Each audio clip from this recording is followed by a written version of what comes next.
ça d'abord pour ça congolais valeur moni congolais vraiment a perdu qui valeur naï toyebi mboka na biso ndenge zala toyebi que congolais là qui parmi bateau bazar rejeté mais avec Félix c'est un président d'abord avant d'arapama pa batena mboka azo tambola azo bongisa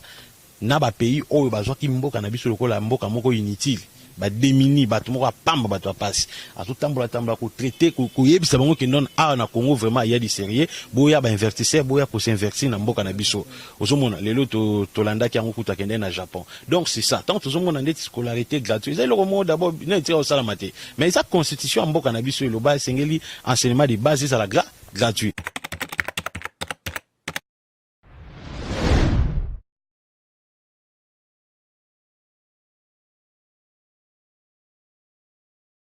Ah oui, merci na bande ko balanya surtout bota la biso partout bota la biso déjà na tindika balobi ya next topira toujours ya bino next topira toujours na terrain next topira toujours partout pour na kolakisa bino nyonso eza koleka sauf rien to message toujours ko yebisa bino merci na fidélité na bino bota la biso na États-Unis na France na Belgique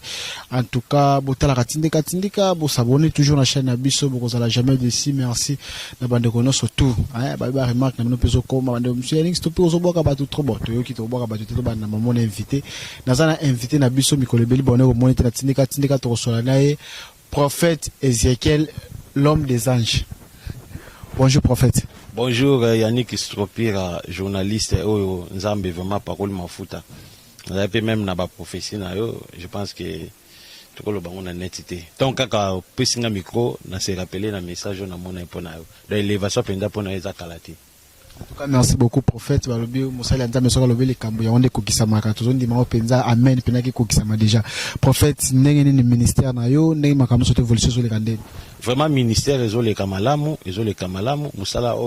muta engagé, biso, ils ont biso batute, ils ont Zambé, moko, azo s'occuper, na Moussala, wapesi biso. Malgré te bitumbeza mingi, Satan azo bundisa biso, tozo mona, vraiment, yiki, qui m'a surtout talaka na kin, awa, kukanga kin, kukanga kin, ndenge tokangi kin, boy, na dimension prophétique, oui, vraiment, ndenge zabongo, eza penza, lipanangu bate, do bitumbeza penza makasi, bato bundisa biso, mais, Yesu Masia, Jésus-Christ de Nazareth, Azav Manakat, Nabi, ça se protéger. Mais à ta base, le prophète Abino, mon peuple, tu m'as pesé entre Bino, Nabino, trop, génération, les lots, jeune serviteur de Dieu. Vraiment, on a penza au lobby, vraiment, on a raison, parce que génération Oyo, ils ont vraiment génération Moro, Bazo, Welana, entre Basal, Nzambe, prophète, entre apôtre, entre évangéliste, Bangona, Bango, Bazo, Welana. Donc, Ngamde, Nazaboué, Nalingapena, on compte à l'association, homme de Dieu, parce que, Naïbi, que non, homme de Dieu, les lunes, tout ça, ben actuellement, Bolingo Pende, Zate. Association Moro, Basal, Nzambe, Basangani, Bakutana, Basolo, la Makambo, Italie, Makambo, église, vie église, n'a compte à l'association, Anate. Ngalingo, travail, Ngamo, na bana nganzamba pesanga bango na travers na bango na forma ka bango donc to kima nyonso wana ka pona ko éviter lelo izaki boye lobe komaki boye discussion poison tout vraiment to ngakomi batela penda na sens là. OK ça pena bonde prophète Otiko le prophète batala biso mwa kala mikolo bane ko mona na te na to luki yo batamaki biso message ni lo memeli bana nzambe loko ni lelo eli bango ya mutu ya avant to kotana na ben mission na biso.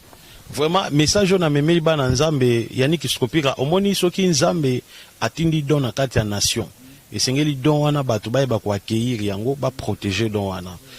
Moïse azalaki messager nzambe atindaki po apesa message ya délivrance pour na peuple Israël. Tango ayaki liboso ya peuple Israël et ndimaki message on nzambe chaki na kati na ye. Yango bomona kino bana Israël bazalaki libéré na maboko ya un grand puissant. Parce qu'à l'époque, Égypte, ils avaient les pays les plus puissants au monde. À l'époque.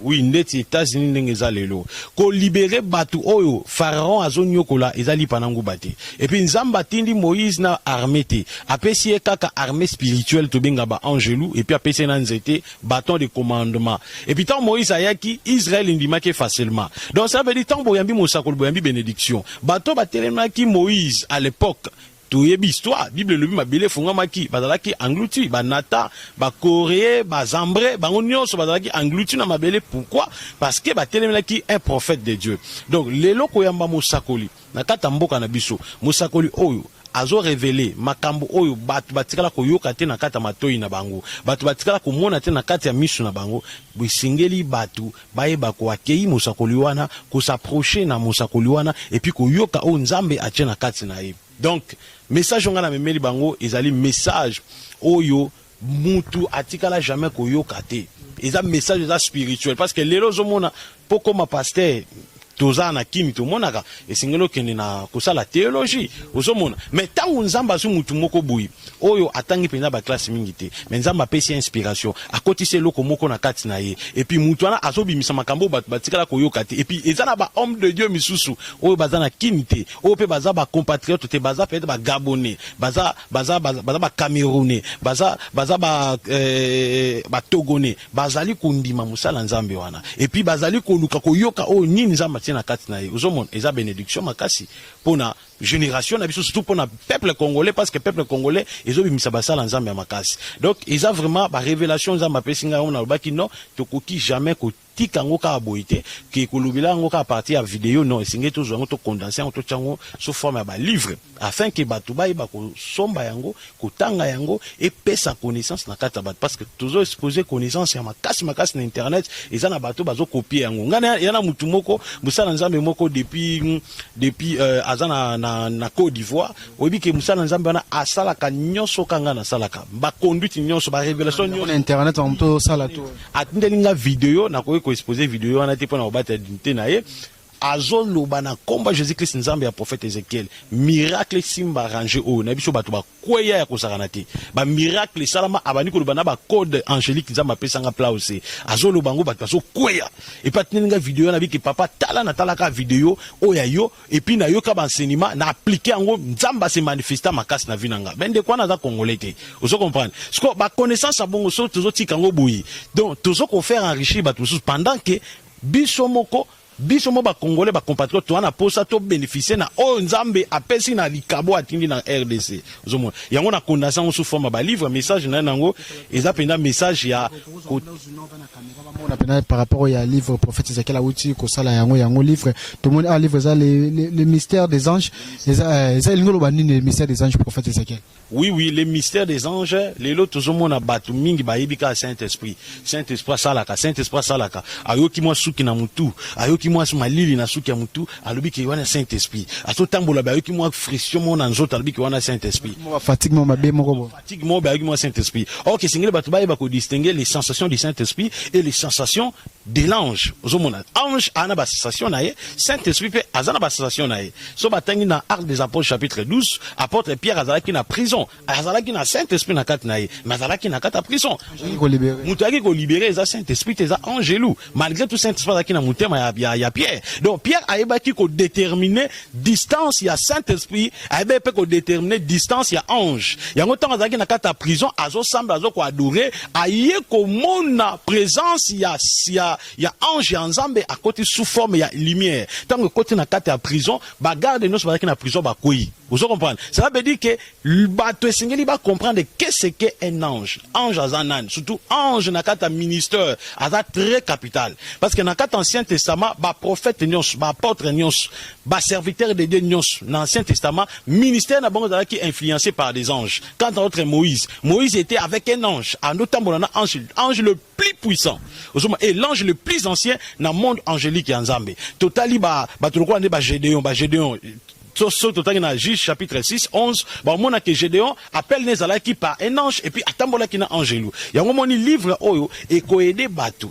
Baye baba ange bazanani et puis ba ministère on zamba pesi biso selon Ephésiens 4, 11, prophète, apôtre, évangéliste, docteur et pasteur ozomona. Et sengeli toyeba ministère na yoana ezali ministère où ils allaient conduit par des anges ou bien ils ont ministère qu'ils ont fabriqué. Mais avec ces livres bah tu vas comprendre et loko nini oyo et sengeli mutu asala po ministère naie et zala éparté surtout na d'une dimension tellement de l'onction prophétique et puis tellement de l'onction évangélique. Et sengeli batu ba découvrir na kata livre oyo ndenge nini oyo akoyi ko sala po ange azala naie atambola na ange a travailler na ange ba ange baza ba esprit oyo nzamba tinda ba on a service na biso batu bango baza pona ko aider kaka ba ministère yango moni na kati na Bible to komona tous les prophètes depuis Genèse tin apocalypse ministère na bango bando tambolaka na ba ange lu même apôtre Paul azalaki na ba ange apôtre Pierre na ba ange ce qu'on a kata livre on a détaillé nyonso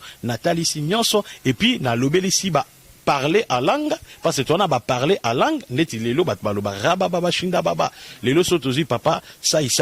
a tourné geste rôle moi qui pasteur oyo ka pa obeta raba baba shinda baba ozomona lelo ba parler langue comme trop imité donc diable a comment ko imiter par la langue lelo parler c'est ça par la langue ya vrai na ya faux nango pesali par la langue ya vrai na solo avec ces livres bat ba ko déterminer par la langue o nzambe vraiment instauré et puis ndenge nini ba ko kokota na dimension surnaturelle pour nzamba pesa bango par la langue authentique non par la langue où ils a imité ndeti raba baba shinda baba shondo bobo parce que lelo batunyo so baloba rango ozomo avec ces livres bakoye bayango bakoye ba par la langue et puis langue angélique parce que toi on a parlé à langue où ils a conduit par les Saint-Esprit tous on a parlé à langue où ils a conduit par des anges donc na kata livre on a lobeli makambo wana nyonso. Mais prophète Ezekiel, est-ce que le livre le système par rapport à ministère, est-ce que mon pas dans le ministère, t'as chrétien, qu'on s'appelle livre ou à un impact dans le pays ou bas système ba code ma belé user muta ba ange au salaire ministère c'est ba ange est-ce que mon sera prière au monde ba ange ma kamusa na kata livre. Vraiment livre oh d'abord ils apprennent à mutunios ils apprennent à chrétien ils apprennent à païen parce que monde toza nango oyo ils a monde ils a dirigé par le monde spirituel ba ange bazali ba oh batambolaka na ba chrétien na ba païen même ba païen pe bazaka na ba ange oui païen atazomela masanga na ange parce que mutunios tonga bota maka nzambe apesaka ye un être surnaturel ou a protéger via mutu ti sa fin sur la terre au monde donc mission ya ange on ezaka pour protéger yo même ba païen bazaka pe na ba ange na bonga protection vous comprendre yango mona païen mususu o mona bi ah nangina kende na fête mo be peut-être ba lingela ki boule ba empoisonné au monde nangina kende sixième sens c'est nini et ça en réalité la sixième sens c'était ils a ange protecteur oyo azala na yo empêcher que notre danger ça mais mutu na peut-être azani païen vous comprenez maintenant avec ces livres ce qui muta sombi yango a ko découvrir makambo belé si le monde angélique lelo na ko côté o ange te songa mona yebi bangote ça veut dire que batu lelo balubaka ange lelo to mona lelo net na évangile yana ba pasteur belé ba koma ko luba tel so moni pasteur luba si ba ange aza kabbaliste amuta ba kisi azabu ozomona on est ignorance même Jésus-Christ na Gethsemane banani ba ki ko fortifier ce sont des anges vous comprenez ministère à Jésus-Christ a été influencé par des anges vous comprenez donc ba ange sengeli ba découvrir bango donc okoki jamais ko luba si ba ange soki mo kota na profondeur na ngote donc avec ces livres boko longola ba mauvais semence nyonso ba mauvais enseignement nyonso ba tondi sabino na mutu ki ba ange ba bandoki donc à partir à livre o eko découvrir eko fongola eko sala ke no ba découvrir surtout eloko itali komona ba ange baza réel ange baza réel ba mona ba honte de ba botama mona ba honte biso ba auto mona ba honte ka ange ba fo mona ba fo na mo spirituel bo mutu avandika mona ba ange okima ta okata bela ba no ganga te koma neti liboma te yango zomona yango tanso bisa bango ba somba yango parce que na kata livre au total ici ba tactique ni ba ko sala po ba mona ba ange et loko o esala ke miso mutu ekufa parce que mutu ndenga zabwe a pas de misu ezakana misu musu so molimo o mutu abota manango so total ba bébé monde bébé ndenga zana bébé amona makambo ko le quand même ba prophète ba pasteur belé bébé demo kokota na ndako amoni ya omoni so bwana bébé moni ka bébé azolela pa mona vandi ba ganya kwa kangama e ba ka moni loko soit anga pesa no message bo bondo la yen danger donc bébé no sala kana miso molimo parce que miso molimo e kangamaka tangu mutu akomaka na âge à connaissance ya malamu pe ya mabe vous comprenez parce que e kangamaka pourquoi parce que mutu akomi siko ba sentiment na e komi kusala parce que nzamba zo luka mutu aye ba kotika ba sentiment akota na monde spirituel pour aye ba ko s'approprier na o e pesa milayi ozomona siko avec ces livres et ko aider batu ba misu na bango molimo e fungwama lelo so mona mutu akova na beta 3 ans 4 ans l'autre andotote c'est que mutu na kufa parce que mutu normal tanga la lesengeli corps esprit ebima et ba ko yenga et ba ko lukele ba information parce que bible zo ba Dieu parle tant souvent dans les songes ce que tant mutu zo lotate cela veut dire que mutu na kufa parce que misu nezo monate donc avec ces livres et au pesa ba tu mayele et pesa ba connaissance pour ba ye ba ko sala ba prière afin que misu na bango molimo sa nini e fungama lelo ndenge tuzabwe izana ba musuma benga ba pasteur ba prophète mais ba mona raté au moins pe azote ya asisku côté ya mutu pa yepe na iloko mabepe atieli allié passer nini akufi o musala nzamba empoisonné o musala nzamba mais soki miso molimo ezali ata poison wana ezaki ndenge ni tango zo ya déjà ça ni amoni. Donc livre oyo ekosunga basala nzambe ebele ekosunga batu ebele bato bakosomba yango quel que soit pays ozali avec poste le to na poste international. Donc avec poste to kotinda livre au partout. Na biso livre au ba commande déjà tel mebele. Donc bandeko ba tala biso bozela ki déjà livre c'est le mystère des anges. Yango eye na lobeli nyoso na kati. Na lobeli si ba code angélique. Na lobeli ba shinda ba te. Na lobeli ba code angélique. Ba code ba sanonde na kasa ba livre. Ba code angélique et ko aider batu dans le sens que les lots qui oyebi peut-être code angélique na yo. Ce ko yebi code angélique na yo, oza déjà na facilité ya ko yeba ko connecter esprit na yo na ange o atelemi pene na yo parce que ndengo zawana y arrive à capeler moko boy otingi obima libanda boy ki char de poule na mutu déjà ça le mela yo mais siko bat ba ka signification ya eloko wana te mais avec ces livres ekutali sabongo pourquoi eloko wana salami parce que tango yo telemi oyo ki char de poule et yiko lobani na flasher moi mukie et zaboui tango yo ki char de poule cela veut dire quelque part ou bien à quelques mètres na yo nengo telemi et ça na corps moko étrange loko la corps étrange ekutani na corps oyo ya yo naturel et sengeli ça la attraction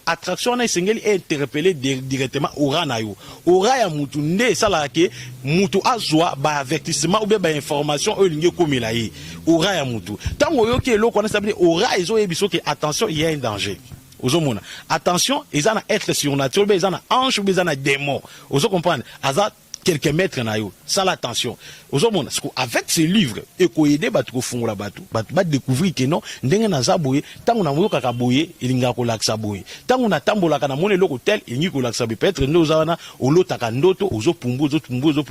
bulumbu ingi ko lubanili ou bien ozo pumbu moni balandi yo après bakangi yo kande ozo pumbu na ba bloquer yo ingi ko lubani donc avec ces livres et ko aider batu ba découvrir oyo ya bango nini bakosa pona ba se défendre. So monte azomona bandota bon azomona makabongo à part ça livre ko orienté ka ça la boya za la boya faut pona ko zala faut ko se protéger pe boya. Oui, c'est ça. Donc ils ont révélé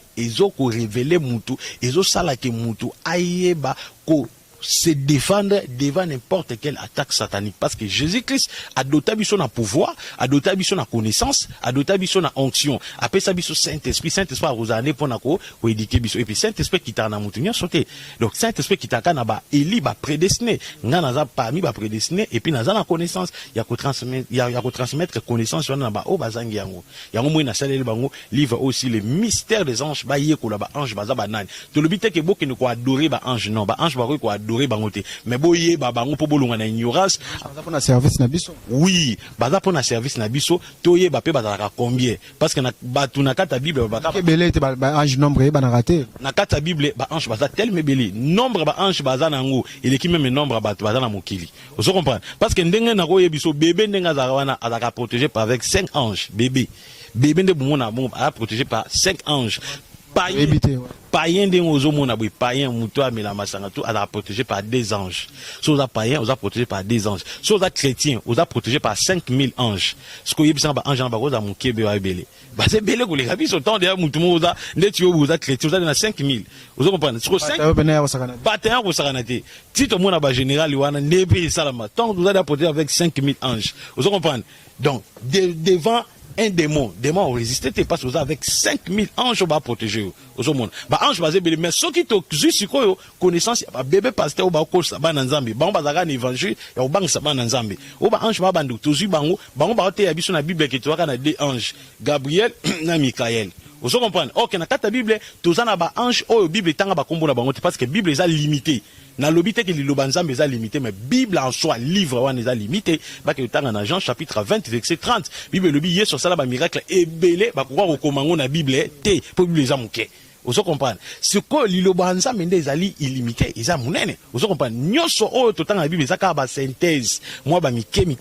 Vous comprenez? Ce que avec la connaissance on nzambe pesi biso ba ange ba ko zanga mi balete baza ebele. Donc avec ces livres nous avons découvert ba ange à sorte na sorte. Congo zapena ba ange nango pe ba protéger. Chaque pays ils a un ange. D'abord ba nation ba ange nde ba tamba ba nation te za ba archange. Ba archange nde ba tamba ba nation pour archange azali mukolo ya ange. Aza supérieur ndeti ba Gabriel, ba Michael, bazali ba archange, baza ba ange te ba ange, bazali ba ange baza inférieur au bazalaka tout autour na bato. Ba tambola na ba protéger ka mutu, ba laksaka mutu makambu, ba épargner na ba danger ba ngwande ba benga ba ange mais ba archange baza ba supérieur ba ontan ba kitaka na ba mission mo dali primordiaux donc mission mo dali capitaux donc c'est ça.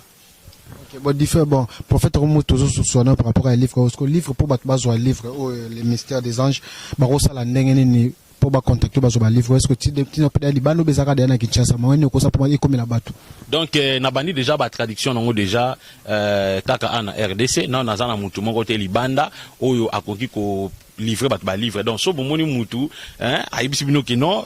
ba livre ezali ayuti pas prophète Ezekiel boya nazana ngo abosomba azo escroquer bino donc na bandi déjà ko ça ba livre kaka awa na kin awa donc nga kuna préféré ça ndé awa parce que ba te belé ba imiter nga ba te belé ba copier ba te belé pe ba gagner mbongo à partir de la connaissance dans le bar à partir à net aux monde ya on habite non niet désormais dans ça ba livre donc ba livre oyo so mutu azana posa na yango peut-être ozana posa na yango faut contacter le numéro nanga ça oui le numéro nanga ezali 243 hein plus 243 81 61 96 772 plus 243 81 61 96 772 nakoki ko epele yango 00D43 81 61 96 77D. Ils ont le numéro à WhatsApp, ils appellent le numéro au Robin na appel normal. Donc, so sombi déjà livre oyo, so fongo li première page au monde déjà elonginanga.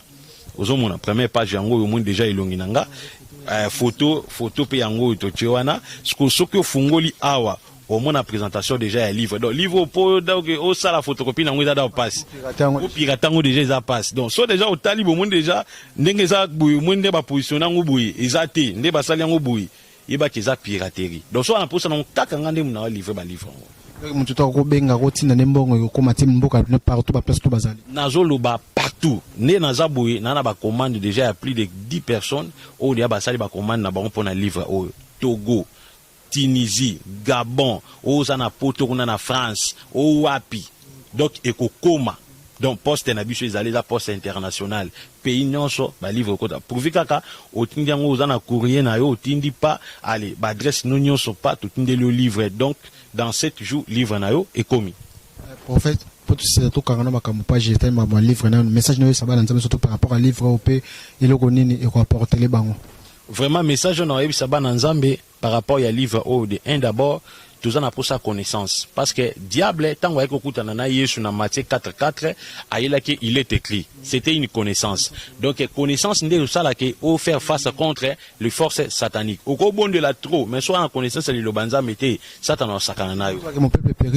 manque de connaissance aux hommes donc livre au et quoi apporter na ba Nzambe ba outil où ils a ferme pour nous faire face dans le monde des ténèbres, dans le monde satanique. Et puis livre où et qu'on sa connaissance à homme de Dieu n'y a pas aspirer dans le monde il y a miracle, au miracle, prodige, au vision, bah pasteur nyonso. Coûte les ande pour na bangonde. Coûte bangonde bah te faut pas son bango. Oh bah oh zana pour sa vision découvrir bah vision. Au lieu qui n'est pas nganga féticheur, moko ya basala nzambe nzamba pese grâce. Nezo mona makamune ba prophétie ko prophète. Mona makamune tout ça ko la pona batu, o na monio la lamba tel na monio 2 jours passés au lotaki ndoto tel au monde. Avec ces livres au découvrir nyos parce que dans livre on a pesi ba ange oyo basala ke muntu amona vision bazali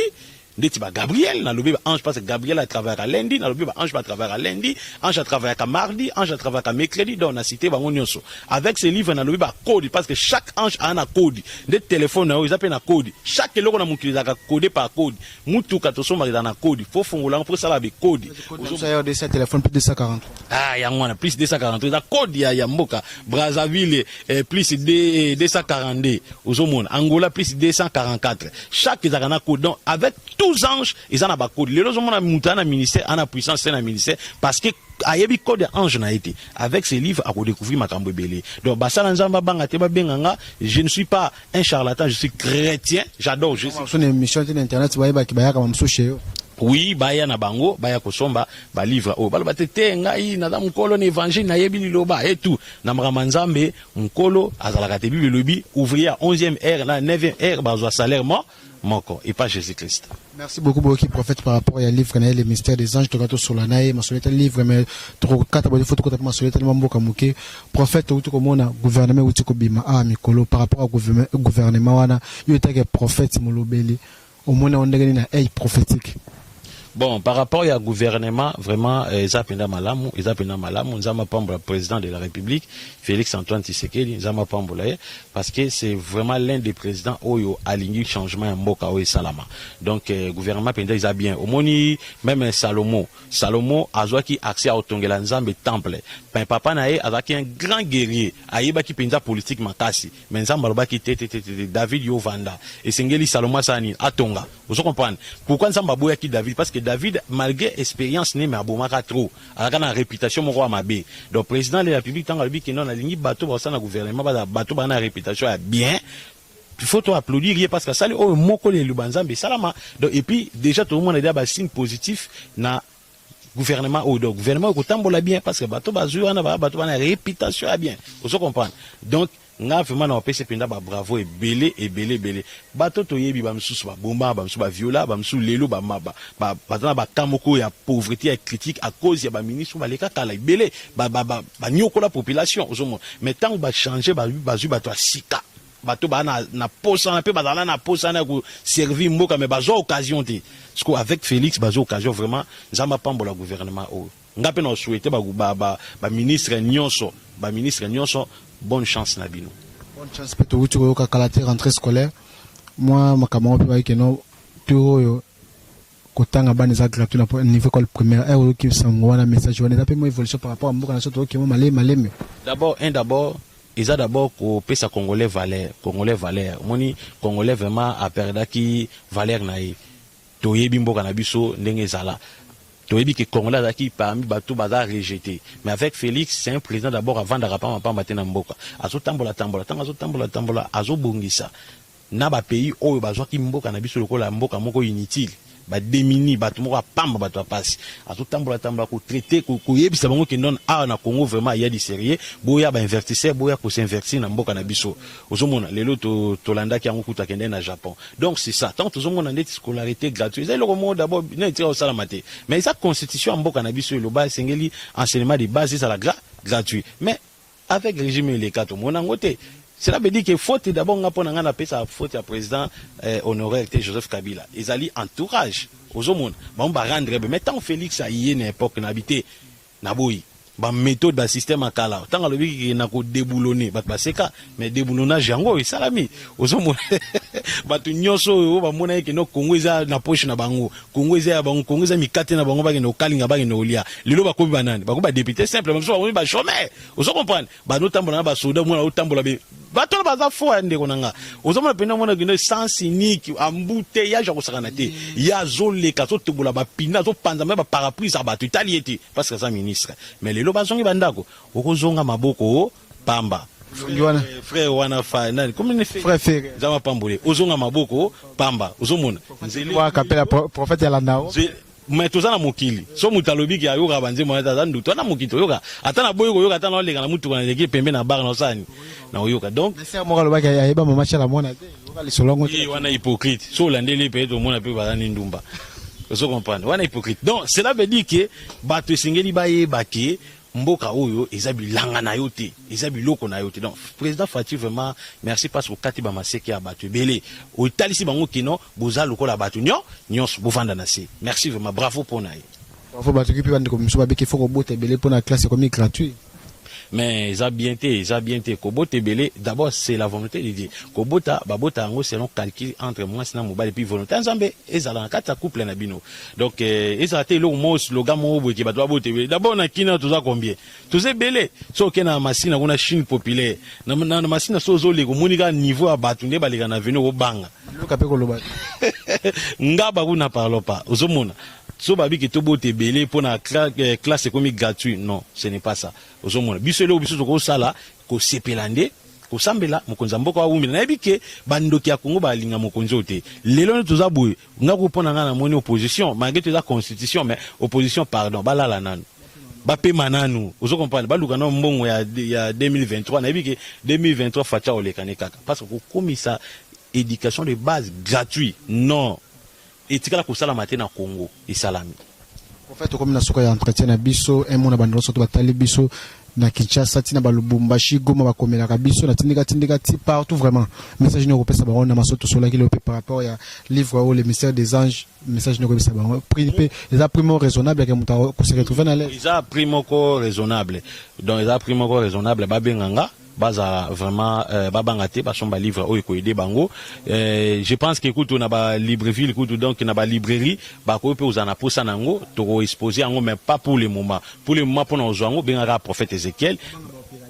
te toujours banga pena makasi ndeko nanga makambo na lobeli na livre oyo ndeko soka otali yango tangi yango obayedi ya koloba déjà langue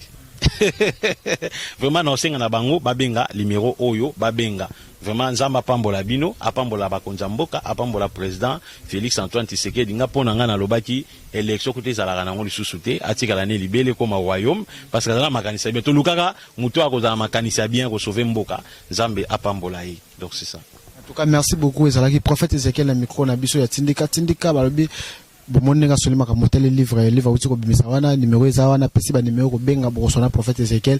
bo s'abonner toujours merci à Rifé Kisombe merci à Papi Kelly merci à Monve Kwamisha kama Melize Matondo bandona surtout botela ka biso na tindika mbala sima to kuta soto solo la nabite prophète Obaksani oui na ngaki na baksa muke sope ba ngi ba lukanga na Ezekiel TV ba bete kaka Ezekiel espace TV eza pe chaîne ya YouTube ba soutenir pe chaîne wana ba sabonga déjà na rappeler numéro ba nusu ba côté na Reta 081 donc plus 243 81 61 96 772 numéro nanga. Okay, merci beaucoup Natikibino Malasima ciao.